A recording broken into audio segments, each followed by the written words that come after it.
Hey guys, Tommy B here.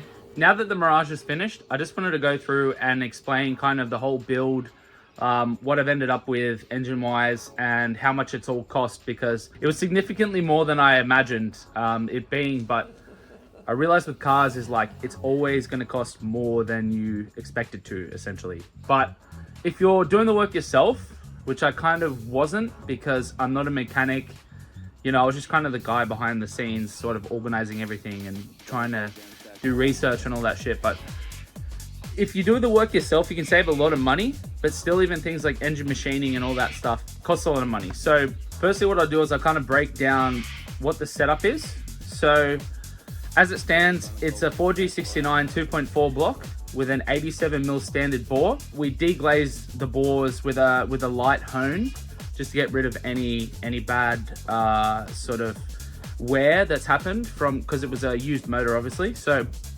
that was the first thing. It's got a firing 87mm MLS gasket from Nitto, so it's a custom gasket. I think it's for Evo guys who want to push a lot of power, because you're obviously going up from 85mm bore to an 87.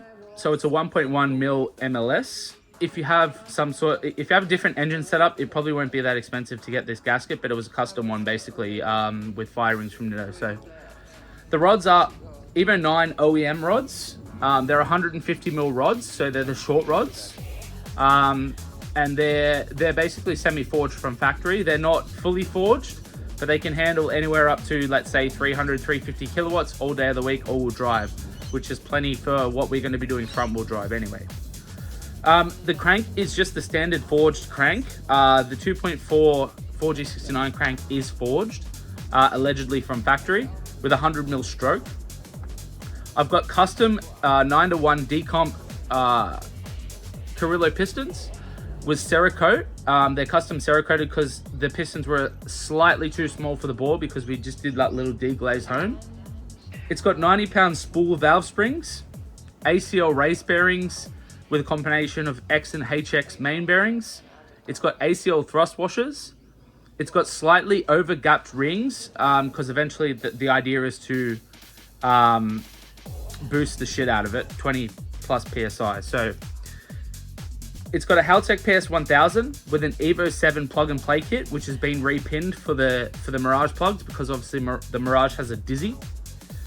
It's got Tommy adjustable intake cam gear and OEM exhaust gear. It's got a Gates timing belt, which is a 4G63 timing belt, because the deck height of a 4G69 is the same as a 4G63. It's just got 87mm bores.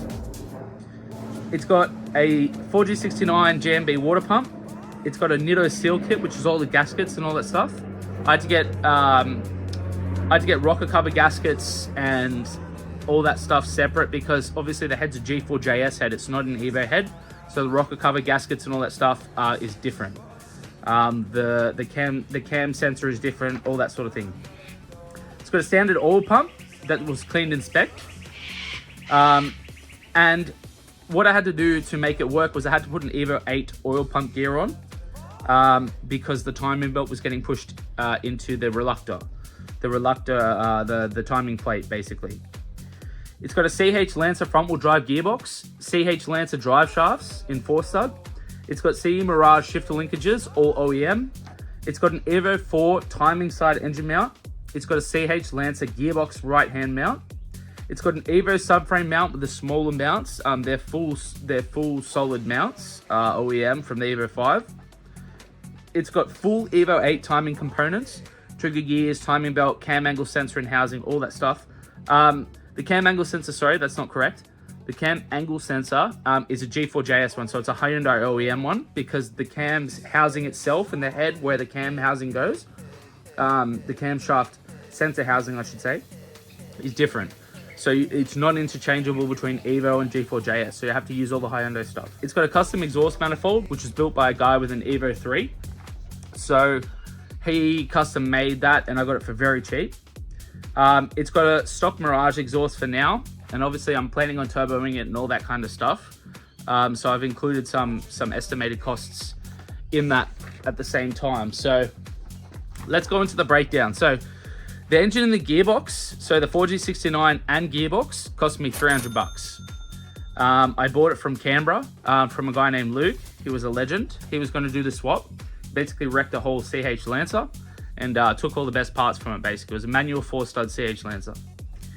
The head was 150 bucks. He asked me if I wanted the dual overhead cam head, even though the engine had already the Myvac head, and I said yes because I was interested in doing something a bit different. So the head was 150 bucks. The engine machining, this is where it kind of stung me a bit. The engine machining, like, I can get the quote. Basically, it was like, deck the block, hone the cylinders, wash everything, check the bores, check the clearances. They also measured the pistons. They, they did some disassembly of the crank and all that kind of stuff. They cleaned the crank. They drilled the crank. They doweled the crank to get rid of all the stuff out of it. And they Cerakoted the pistons. So $22.50 for all that work. But in my opinion, that's a pretty good price considering all the work that was done. The pistons, the custom CP pistons and rings were $15.50. Custom made from the US. Took about 16 weeks for that to happen, to come to Australia. The head gasket with the decomp fire ring and seal kit was $460. So pretty good price, to be honest. Cheers to Alvin from Off the Clock for organizing that. The turbo, which wasn't used, was $100. It was the 3582, just a cheap knockoff turbo. The wastegate was $150. It was a tile wastegate, also not used. The clutch was $480. That was trade price through Alvin again. So shout outs to Alvin. The original price of a 4G69 XCD HC clutch is roughly about $1,000. So that was a sick deal. So the engine assembly to put the motor together, which was done by Mechaniac VTAC, was $1,500.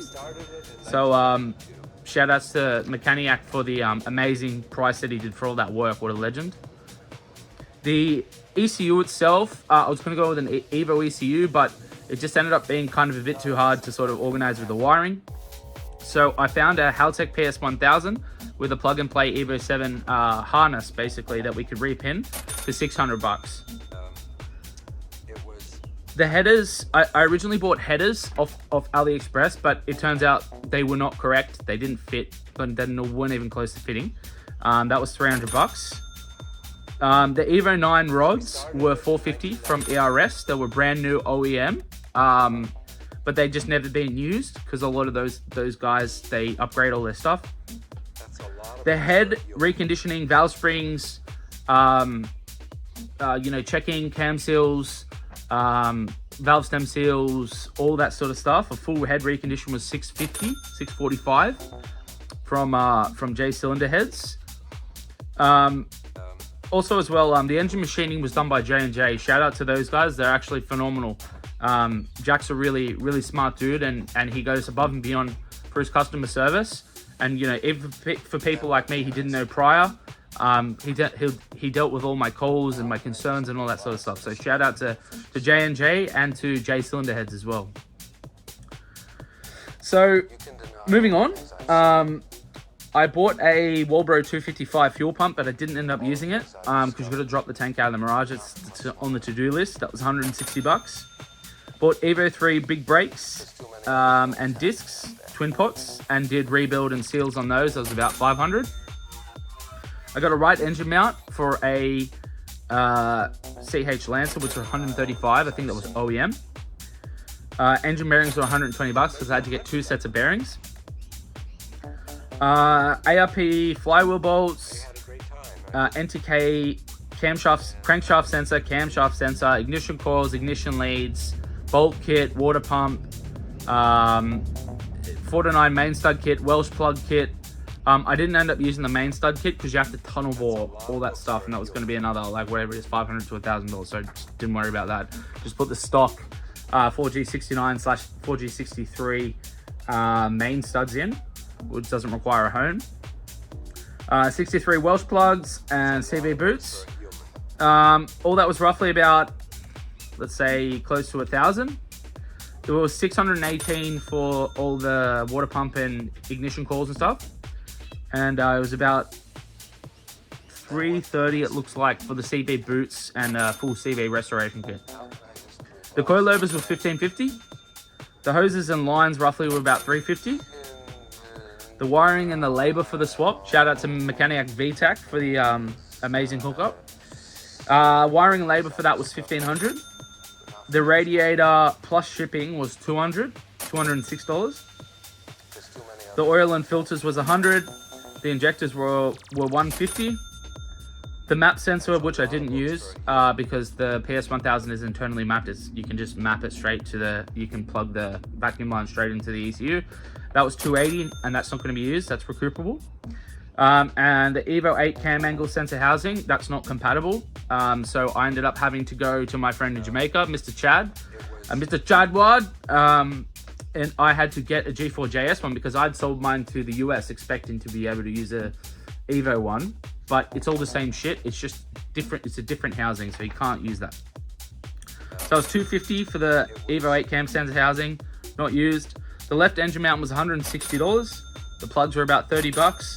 The pod filter was $50, which didn't fit because it's a 2.75 inch thing, so I just, whatever.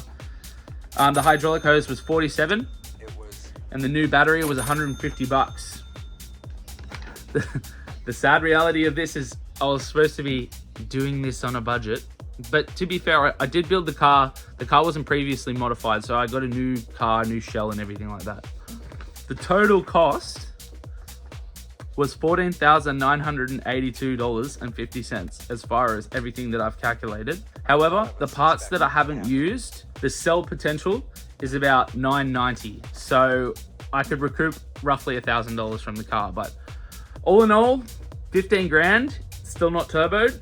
You know, it's not optimal realistically, but if I didn't go forged and I didn't spend twice on a lot of items that I didn't actually need, then I'd say you could probably do it for less than 10.